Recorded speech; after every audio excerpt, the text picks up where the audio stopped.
But now we can get on to stop talk. Stop. You guys are the same high school. They said since you haven't seen them since high school. Very good. John, let me move. Yeah, you guys are great. Now let me ask you, which one felt better? The second. Now I did hear some introverts say, this is an introvert's dream, the first one. We don't have to engage quite so much. Maybe the second one's an extrovert's dream. But it's that old John Maxwell quote. Like, I don't remember exactly what people say, but I do remember how they make me what? Right? And so we want to make sure that we're making feel people amazing. And that's an important thing. Yeah, that was fun. That was a fun little thing there. So we're going to break this down. Anthony, I want you to read that. And if there's anything in my life that I want to hear, I want to hear Shan tell me how amazing I am, right? We want to hear. You are so amazing. I love you more than anything. Yeah. Go back there for a second. Listen, this is not a marriage it's not a marriage conference. But the other thing that we want to hear is we want to hear Jesus say that to us. One day, when we stand before Him, we want to hear Him say, "Well done, thy good and faithful servant." And we want to break that down for you and help you to really see what that really means. When I see those words, "well done," I think what that means is we've got to do things well. And we've got to be consistent in that. What does that mean to you, Shane? How many people in here is hard to stay consistent in something? I mean, I'm going to be honest. Mine is working out, and how many times do I say I should be working out? We should be working out. We should be working out, and we don't work out. But being consistent with something is going to get results one way or the other. So you came in here, you came to this conference to grow in something in this industry. Everybody in here is different. But are you being consistent every day with that dream that God placed in you? Really? Are you being consistent? If you are not, and then you're fussing about it, it is nobody's fault but yours. And I'm pointing at that at myself too. Same thing with how we eat. Same thing with just taking care of our bodies. Consistency. You're doing habits every single day, right? Yeah, so true. I think a lot of us as creatives, we're also entrepreneurs. We have that very strong entrepreneurial spirit. That's such a hard word to say. But the problem with that, being creative and entrepreneurial, am I saying that? That's good, actually. Yeah. That sounded good, right? Yeah, I sounded like I knew what I was talking about. What often comes with that is we're great at starting, but we're not always great at finishing strong. And I love what one person said. It's not how you start, it's how you finish. You know what I mean? We got to finish. We've got to finish strong. And I love the quote, like, don't complain about the results you didn't get for the work that you did not do.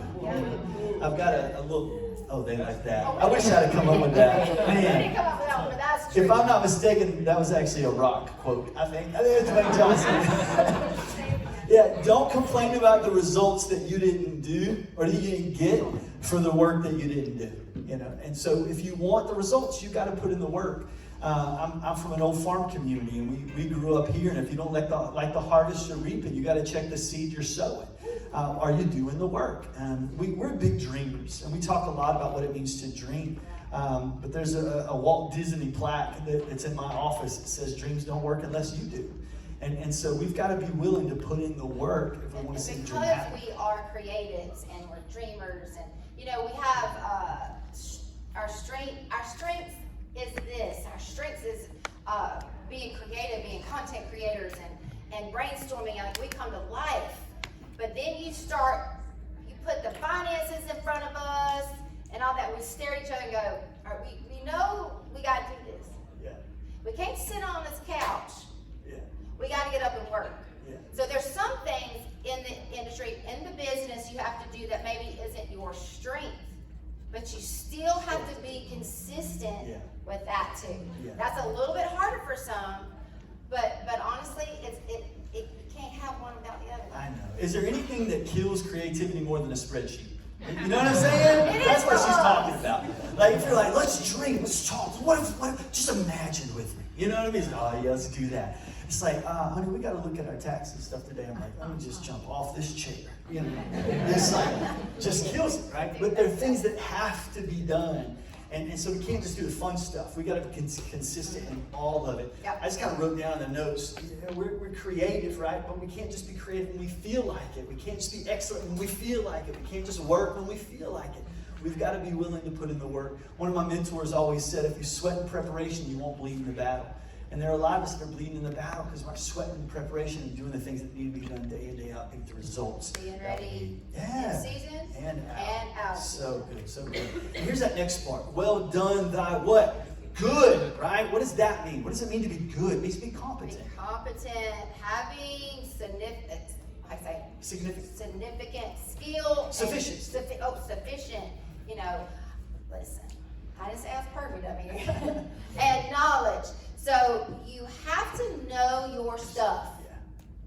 right? Yeah. You have to know. So you can't just, now, as an actress, if I got cast for something and I half-heartedly looked over my lines and I didn't prep for this and I didn't know my stuff, this is not a good thing. Yeah. Right? So you need to know your stuff, whatever it is, right? I think that we should be faithful in the small things. This is what the Bible says, and I'll make you ruler over many. Yeah. Have you mastered those small things, or do you keep having to do them over and over and over and over again? I think you sometimes, like when we're in this kind of environment, it gives you a chance to kind of reflect on how you're conducting your life, how you're conducting your business. I know that you don't want to be in the same place in your life, in your business, in your career, in the ministry that God's giving you this time next year if you're sitting here. What are you going to come up to me and say, all right, from the time you were in this room to the next time next year, what would happen? We say this a lot. What would happen if right now you made the decision, all right, I'm going to give myself 1 year and I'm going to give 100%. Not only seeking Jesus, your spiritual life, because you have to listen for his discernment, and your health, how you're taking care of your body, what you're putting in your body, what you're watching, what you're listening to. All of this plays a factor in what playlist goes on in your mind every day. Because if I'm listening and watching stuff literally that I'm not supposed to be watching, or it's not good for me, I feel like the enemy is going to start attacking your mind. And if your mind is attacked and that playlist is playing, you cannot be ready, you cannot be competent to be able to work, and then nobody may not want to work with you again. That's nobody's fault but your own. Talking to myself too. Yeah. Talking to myself, right? Because we have to remember, we get to choose, y'all. You get to choose right now what you're going to do the next year. If you sat down tonight, you started writing your goals, you go, okay, I'm going to do this and this, or at least strive to do this, but also give the permission for God to change it. That's important. We plan, he gets to change it, but it's always better. Don't forget that, right? Yeah. And when you talk about being competent, when you talk about growing, if there's somebody that's doing what it is that you want to do, go after a relationship with that person and learn and glean from those people around you. We have so much information that's available to us at our fingertips, which is beautiful. But we also, because of technology, have such close proximity to people who are doing the things that we want to do. And most people in the world, okay, most people will give you time if you'll steward that time well, right? Now, they may give you a little time, you don't steward it well, they might not want to offer that time to you again. But there's a lot of times in my life where if there's somebody that's doing what I want to do, and I reach out to them and ask for input, I don't know that I've ever been told no. One of my favorite authors wrote a great book called The Fred Factor. His name is Mark Sanborn. And I reached out to Mark. Again, people's stuff's out there. So I just reached out and I was like, hey, could I have some time? And it developed a great relationship that through the years. We just kind of checked in. One day I was in New York for a day. I was by myself. I was teaching in New York and I had an afternoon by myself. And I thought, you know what? I just want to learn. I just want to glean. I don't want to waste this day. And so I don't know if anybody's ever heard of Jim Cymbala, the Brooklyn Tabernacle Choir, that whole deal. I just called Brooklyn Tabernacle. I was like, can I speak to Pastor Jim Cymbala's secretary? They were like, yeah, hold on. I was like, oh, I'm surprised I got her. You know what I mean? And then I was like, I am a young pastor, and I would like to sit under Pastor Jim Cymbala for like 30 minutes. And I thought, here comes the note. And they're like, no problem. When would you like to do that? I spent an hour and a half with him. One of the coolest leadership moments ever. People will tell you yes if you'll steward the opportunity well. And I love, I was talking to Justin one day. And Justin, We're talking about Justin Stern. such a great soul and such a beautiful dude. It's just heart. And one of my favorite people in the film. You're my favorite person. But he's up there, and one of the things that got me is he's had such great opportunities and such significant roles and such wonderful opportunities. He's so talented, but any opportunity he gets, he'll just go work on a film set. And hearing him talk about just serving and learning in an area on a film set because he wanted to understand how every part of the film world worked. He'd go serve in this area on this film set, or he'd do this thing. He talked to me about how he would learn and grow and all the stories. And I thought what was fascinating about that story is he was doing everything he could to be competent in every area. He was perfecting his craft. And the time to say yes to an opportunity and prepare for that opportunity is not when the door opens. If you want the door open, you've got to sweat in preparation now so that when the door opens, you will be But ready. this comes to my mind that he said, that you mentioned, Justin. He was saying that early on, and he's young, but earlier on in the film, he was working at crew, assisting, and someone said, I need you to go in the truck and get me, and I can't remember what it was. Just threw out something. And he didn't know what it was. Had no clue. But, you know, film set's fast-paced, and he's like, I thought I knew my stuff, but I know I don't know everything.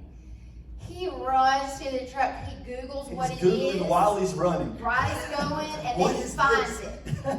Now, that's dedication. It is dedication. Okay? So those are the things, sometimes we don't know all the answers to everything. Yeah. But He that's was what learning. He was learning, he was growing. He was like, he didn't go, I don't know what that is. Yeah. He was like, I got you. I will figure it out. And then he probably was like, oh Lord, please help me find it. Yeah. And he found it. Yeah. He said, I was looking at my phone and I Googled it and I was like, all right, where's this thing at? Where's this thing at? So it's just whatever you've got to do to perfect your craft, be competent. But here's the next thing. We want to be faithful, which means we've got to be committed to what it is that we're doing. Oh my gosh. Us have been doing this for 20 years. How many in here is like, want to give up thousands of times? True. This is hard work. The people on the outside that look in, oh, you want to film? Let's have a conversation. Let's talk. That's so cool. It is. But I'm going to tell you, it is a hard walk. It is a hard job. And you have to stay committed to it day in and day out. Yeah. And I know that for me, I've had so many seasons that now you have to know, when I was going through grief and all of those things, there were some things that I had to just step back a second and say, I don't have the mental capacity to go there. I need to reset with Jesus is what I need to do, and I need to heal a little bit. I didn't quit though. So there's a difference in resetting and quitting. Because a lot of people, like if you go, and then you know you haven't recharged your spiritual life, you haven't recharged, and maybe there's a direction change that God has for you, but you never stop to listen. And I had to stop and listen and just breathe. Now what I did do, because I said I didn't quit, is I was coming off of a Rebuild and Restore, which was helping widows and their kids in this reality show. I was on so many podcasts, TV shows.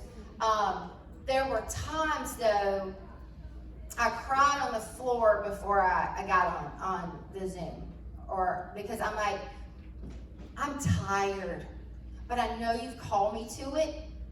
I'm going to give myself permission to rest after this.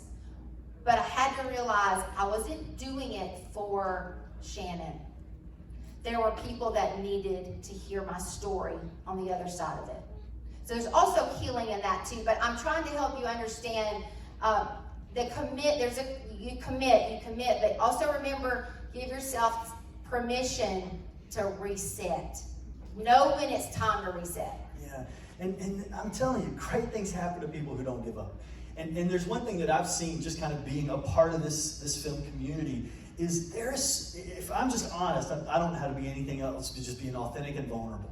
There is so much set up for disappointment, right? There's so many auditions that you don't get. I would love to know the statistics of how many auditions you don't get for the one yes that you do. Pretty high. You know what I'm saying? Or the other thing that just every time I hear about it, it just breaks my heart for people. You know, to say, you know, I went and filmed and did this part, and then that part got left on the editing floor, right? It didn't even make it into the film. And every time I hear that, I hear it a lot. I'm just always like, oh gosh, that stinks. Like, there's so much disappointment from people, but it's so rewarding, and people, we love it so much, and there's so many incredible opportunities and so much beautiful things that happen from it. But it's not an easy journey. And you've got to be willing to have what a friend of mine said, some stick-to-itiveness. I don't think that's a word, but we've got to stick-to-itiveness. We've got to be willing to stick to it, right? It's not a word, don't Google it, but we've got to be willing to stick to it because great things happen to people who do not give up. And this is where my preacher kind of comes in. Like, I want to kind of bear in and go, every setback is a setup for a comeback. It's just funny because I don't preach like that. That's where I rein him back. It's funny because I don't even preach like that, but I just hear that in my head, right? I wasn't married. That's right, no, but every setback, it is a setup for a comeback. And so you've just got to be willing to say, I feel called, I know God has gifted me, and no matter what anybody says, I will not give up. My favorite definition of vision, a clear mental picture of what should be, but it's fueled by a conviction in my heart that it should be that way. Right? And so this is God's calling on our life. This is God's purpose in my life. This is what I know God has gifted me to do, even if other people might not recognize it right away, right? There's something that God has purposed in your heart, and you can see it clearly. You chase after it regardless of what anybody else says. Because you may get 10 no's, but you may get one yes. Yeah, so that, I like to, don't forget, if I didn't write that down, are you going to commit yourself for this 1 year, and then at the end of it, give the 1 year 100%?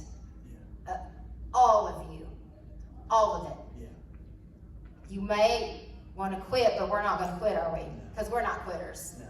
We're not going to do it.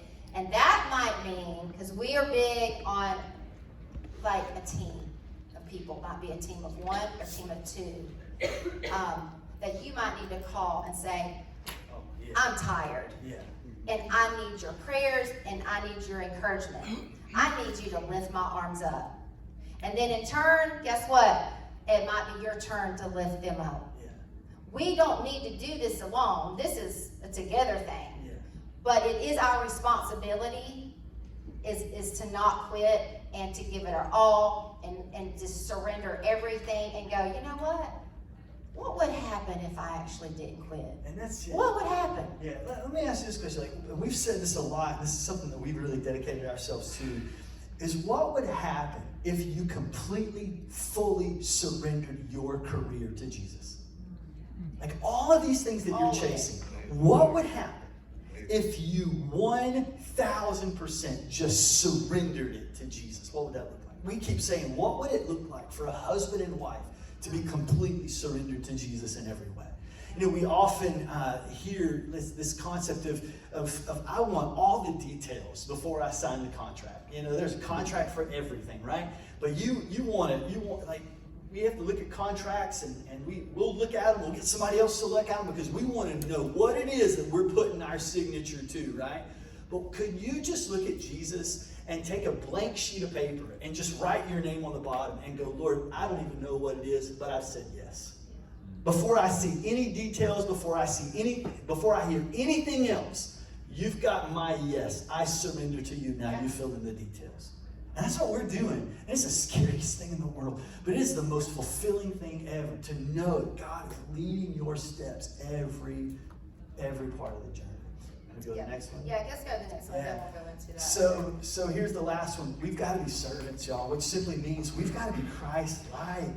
One of the most intimidating verses of Scripture says that we must have the same attitude that Christ Jesus had. And so when we show up, wherever it is, when we show up in business, we show up on our jobs, we show up in the film world, the set, wherever, in our homes, like we must have the same attitude that Jesus had. And so we're kind of break this down, this last half of what we're doing, into some non-negotiables that I think are very important. Yeah. We like to have some non-negotiables. We have those in our life, our Uncover Marriage, and we think that there's some non-negotiables for this room right here and for what we're doing. So the first one is character. So that's a big one right there. That's a top non-negotiable. So this is, some of you may know this about the Kendra brothers, you may not, but this was my first experience when I got on set with them. We were, I was cast as Brooke Taylor, and they still asked the same question, is why I'm talking about it. They set me down, and this is the question. Is there anything in your life that will keep you from blessing this project? Keep God from blessing. Yeah, keep God from blessing this project. In other words, you need to search yourself. This is not about me. This is not about you. This is for the glory of God. So is there anything? So this is a check, I think, that we should add. It's about the character. There's some stuff that you're doing that you know you don't need to be doing. You need to clean up, but you're also asking God to bless your life and bless this. There's some things you might need to get rid of out of your life that you know. Because as I'm saying it, you know what it is, because the Holy Spirit just went and told you. And some of them might be harder than others. Just get rid of it. Just whatever it is, just get rid of it. And I'll tell you, there's this, I will never say who it is, and I'll never say, because this person's not in my life anymore, he's never around here, but the character that you have on set is a very big deal, okay? And I was on set one time, and we were like literally walking from A to B, and he was talking to me and ends up like popping my rear. I'm like, hold on. That's what I did when I heard. I was like, Hold on a second. Character. Do not ever want to work with him again. And I can tell you, women, come to our women's panel. You're going to want to go. 2:45. Did a slap ensue after that? Oh, he needed some slapping. No, I mean, that would have been a knee-jerk reaction. No, it was shocking. You don't. You like, put him in his place. Yes, I did. We won't do that. But yes, I put him in his place. We're not gonna tell all that. But No, you need to tell. no. Sorry. Let's tell. Hold on a second. Please share. I mean, you need to tell him about, that is not appropriate on your blessed assurance or something. This is my southern friend right here. What's your name? Renee. Renee. That was my middle name. It is her. Well, it is my middle name. It is my middle name too. Well, it is, but then you get married and change it all. That's just the one thing I guess that comes to my mind. How do people act on set? How do you act on set? What is your character on set? It's a big deal, and you think that you're going to go onto a Christian set and there's not going to be some character issues. There's character issues. But I'm just telling you, don't be that person. Don't be that person. Be above reproach. Be Christ-like. If there's any crisis in our nation today, it is a crisis of character. We see it everywhere. We see it, people who just don't live out what they say.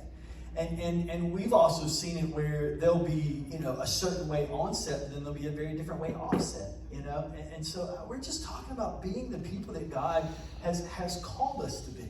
And so as we talk about, when Shan gets opportunities and the phone will ring per se, one of the first things that she'll do is reach out to people who may know some of these people, and she'll immediately start Googling, who else is on this cast?